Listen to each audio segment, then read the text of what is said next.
The moment we all allow the high and mighty in this society constantly insult and destroy the Constitution of Nigeria by infringing on people's fundamental human rights, all in the name of character defamation, it only shows how failed the system has become, and we are becoming a laughing stock to the international community. Ever since Dele Farotimi was kidnapped from his residence, this is the case of pure kidnap, not a case of pure allegation, because the method they used for this arrest was all about kidnapping. Now, he has shown his first public appearance when he came on a detailed press statement. Let's patiently listen to it, because we are only insulting our constitution and bringing ourselves down in the eyes of international community if we keep doing the wrong thing, all in the name of, okay, this big man here, this big person here, I want to please this person, or because you want to please this person, you go and insult somebody's fundamental human right. Guys, this call for serious concern. Let's listen to the detail of what he has to tell us in this press statement, and then we'll analyze at the comment section. Please don't forget to share this video. Don't forget to put your thought like at the comment section, because this is a serious matter. Keep watching. I'll be right back. Gentlemen of the press, this is my first rodeo. I've never had to ask to speak to you like this, especially at such close quarters. The last time I requested to speak with the press, it was in 2021, when I had credible information that there was an active murder plot against me. I spoke at the time only after I had submitted petitions to the Nigerian police under the leadership of Akim Odumosu as the police commissioner at the time. My petition was specifically addressed to his office.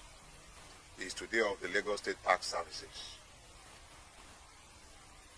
At the time, I mentioned 3 names with specificity. Included amongst the 3 at the time is a traditional ruler in Lagos State. I did not go to social media to mention any names, because my intention was not to scandalize, but to seek the due protection of the law. I equally copied this letter to the Director of State Security Services in Lagos State. These petitions were duly received, but neither were acted upon. That was in 2021. I trusted to God for my safety, and unlike many others, I refused to flee Nigeria, even in spite of the knowledge of the fact that people in very high offices were after my life. I did not go to social media. I wrote due petitions to state security services and to the Nigerian police. Duly received, names specifically mentioned, nothing was done. There were 6 persons in that meeting. I mentioned only 3 names. Now, fast forward. On the 11th of November, we received, a letter was received in my former office, my law practice, where the office I've left now, inviting me to Zone 2, Onikon.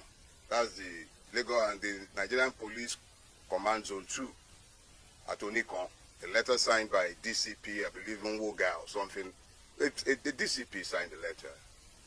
And they were said to be on a dispute resolution or something along the line, and my attention was required. I received that letter on Monday the 11th, right? Yes, Monday the 11th. And I was required to come on Wednesday the 13th. I had a medical appointment that morning, a very urgent one. I shelved it. I attended Zone 2. They asked me to be there by 10 o'clock. I was there. I was there by 9:45. On getting there, I was presented with a petition written by a lawyer purporting to act for no less a person than the very best friend of our president in the Nigerian branch, Mr. Tony Elumelu, alleging that I had defamed him and cyber-stalked him. I struggled to maintain my composure because I was exceedingly provoked by the frivolity of the stupid, very stupid, self-indulgent petition. But I answered it because I was asked to write a statement. And I wrote my statement, owning each and every word that he alleged that I said in defamation of him.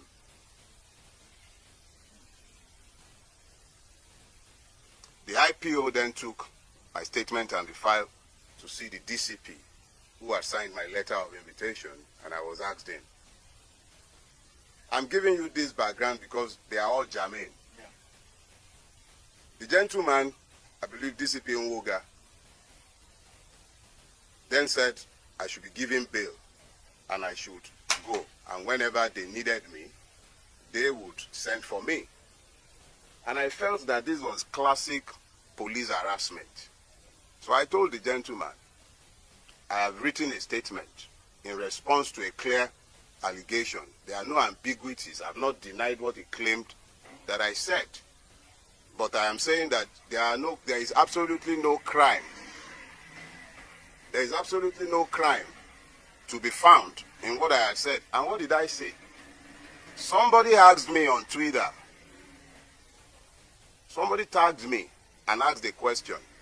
The person asked if I thought Mr. Tony Elumelu might, in 2027, support a person like Peter Obi to become the president of Nigeria, just as Elon Musk had done similarly in America.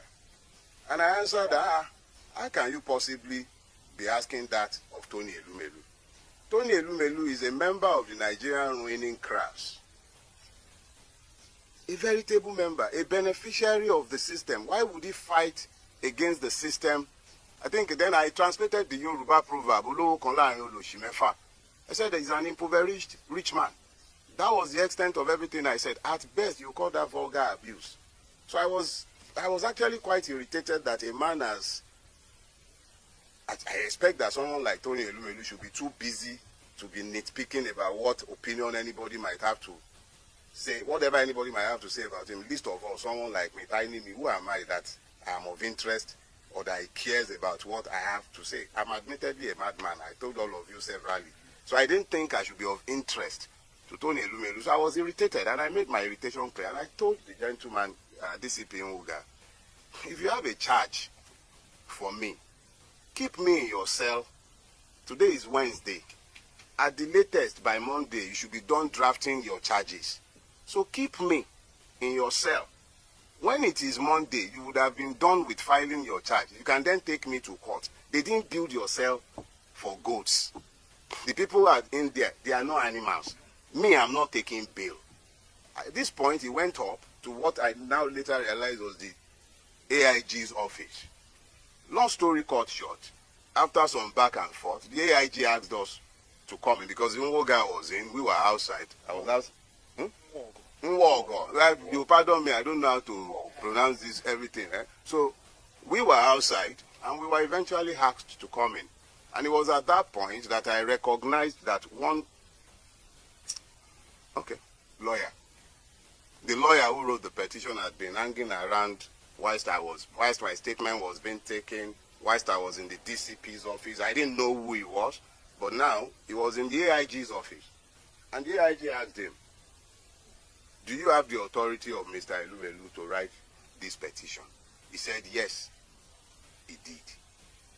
So the AIG said, well, you would have to tell your client to write us himself under his own hand to ask for Mr. Farotimi's prosecution.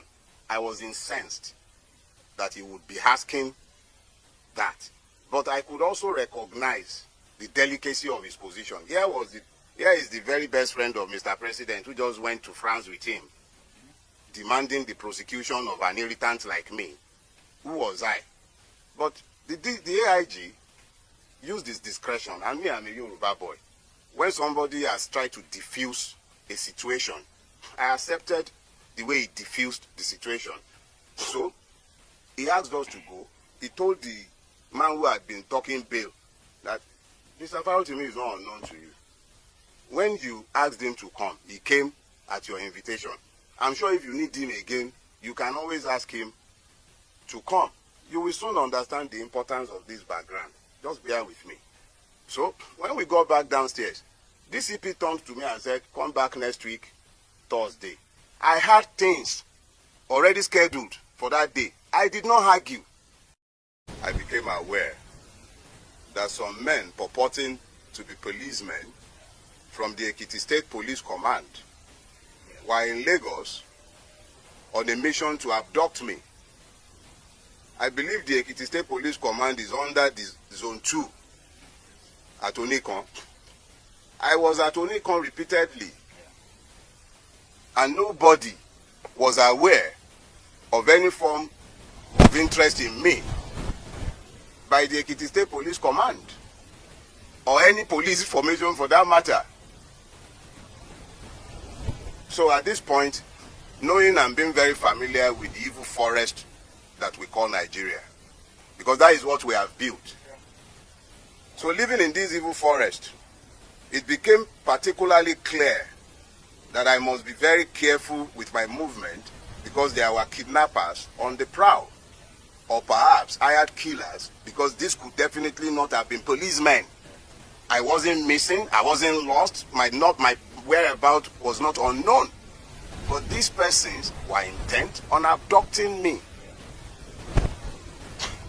Knowing all of this, I was forced to avoid publicizing the funeral services of my father-in-law, which took place in Ibadan last week. I had to be moving around like a prey, being hunted by persons who are meant to be paid by my taxes for my protection. Things got to a head on Friday afternoon when one of my domestic staff was about to be abducted in this same attempt at getting me. He was told that he had a parcel. But I had already raised the threat level in my household and everywhere around me. And the young man was conscious enough to avoid being abducted. But these persons abducted the security staff of a company in which my wife had as interests. And we had to strive to have this person bailed by that evening. Now, this was where it began to get interesting, because now I had to try and find out exactly what was going on. And I thank God for grace, because we must all become very clearly aware that there are times when you will be waiting to find angels with wings. But the angels that will be sent to you might not come with wings. But there have been men and women who stepped up to the plate in the last couple of days with information, and information is power. It came to my knowledge that there is a charge that had been fraudulently preferred against me before a court in Ekiti State at the instance of Chief Afe Babalola. This charge had been fraudulently preferred, hidden from view, and the court had purportedly demanded my presence multiple times, and I had failed to appear before this court. And this court had then proceeded to issue a bench warrant for my arrest. This is classic Afe Babalola. I detailed his corruptive influence in my book, Nigeria and its Criminal Justice System. And what he has done is exactly what he has always done in hiding. But he has done it this time again. And the calculations were that I would have been picked up, taken before this judge, who must have either been compromised or misled in Ekiti. And I would have been remanded in prison custody for being somebody who was meant to face trial and who had refused to bring himself to court. I am reliably informed that social media influencers had been paid to spin these narratives after my arrest. Human rights activists have been positioned to start speaking after my arrest, including one Agbaya. High offices in this country have been compromised in pursuit of my persons. High offices, from the Inspector General's office, because the police have been subverted. The Attorney General of the Federation needs to examine himself because his office has been somehow linked to this as well. I do not know if the presidency is directly involved in this, and I will not make frivolous charges. But high offices have been subverted in pursuit of a criminal purpose. I have committed no crime, done nothing wrong. If I have committed any wrong for which the state requires my attendance in a court or at a police station, they know exactly where I live. I will live only once, but I will not live cowering to any man. Let us be clear. If and when I have a charge to answer before a court, you all know where I live. I'm not hiding, and I'm not running away from anybody. Let us be very clear about that. I will never run away from Nigeria. We all have to pretend that we are in a democracy, and we have to pretend that we are citizens, and we have to pretend that we are a country ruled by law. And by all means, you will pretend that we are. I have done nothing. And if I have a charge that should be preferred against me, bring it on. I'm happy to come to court to have my day.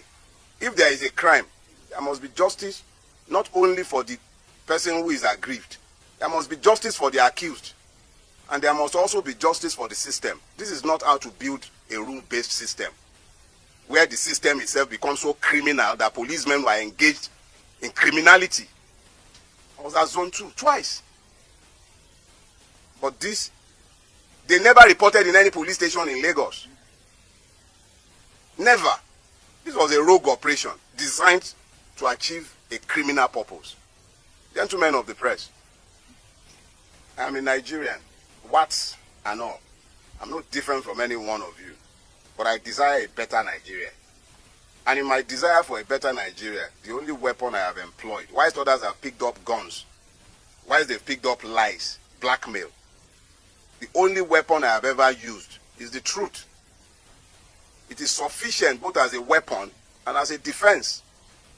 If you are not happy with anything I have said, whether it is the one that is busy complaining that I say that he's an impoverished rich man, or the one that is angry that I told the truth of his corruption of the society, or any one of them that are angry about what I have done, the only thing that binds all of us, and by which we are bound, is fidelity to the truth. If I have done anything wrong, drag me to court. Stop all this underhand surreptitious move, and let me be very clear. A petition is on its way to the National Judicial Commission. Let it find out exactly who this judge is. I will not dignify this fraud.